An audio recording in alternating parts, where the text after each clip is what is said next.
கொண்டாடப்படுகிறது. இந்நொன்பது நாட்களை மூன்றாக பிரித்து முதல் 3 நாட்கள் துர்க்கையையும், நடு 3 நாட்கள் லக்ஷ்மியையும், கடைசி 3 நாட்கள் சரஸ்வதியையும் வழிபடுவது சிறப்பு மிக்கது. இச்சிறப்பு மிக்க நாட்களில் வீட்டில் கொலு வைத்து வழிபடுவர்.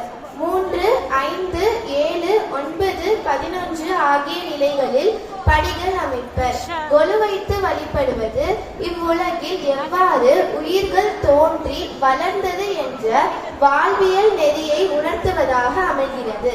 அதாவது ஓரறிவு உயிர்களான மரம் செடி கொடிகளை முதல் படியிலும், ஈயறிவு 3 அறிவு 4 அறிவு உயிர்களை 2வது 3வது 4வது படியிலும் வைப்பர்.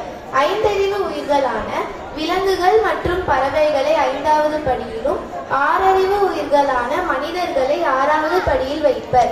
7வது படியில் யோகிகள், சித்தர்கள், ஞானிகளை வைப்பர்.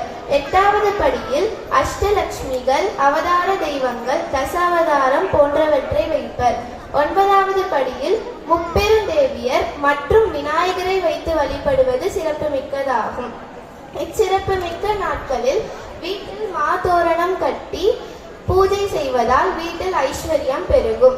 இத்தகைய சிறப்புமிக்க பண்டிகையை எங்கள் பள்ளியில் கொண்டாடுவதில் பெருமிதம் அடைகிறேன்.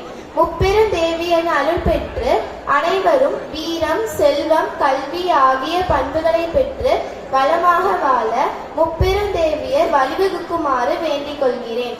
எனவே நவராத்திரி பண்டிகையை வெறும் ஆன்மீகமாக மட்டும் பார்க்காமல் அறிவியலாகவும் பார்த்து அடுத்த தலைமுறைக்கு நமது பண்பாட்டை எடுத்து செல்லுமாறு வேண்டிக் கொள்கிறேன். நன்றி.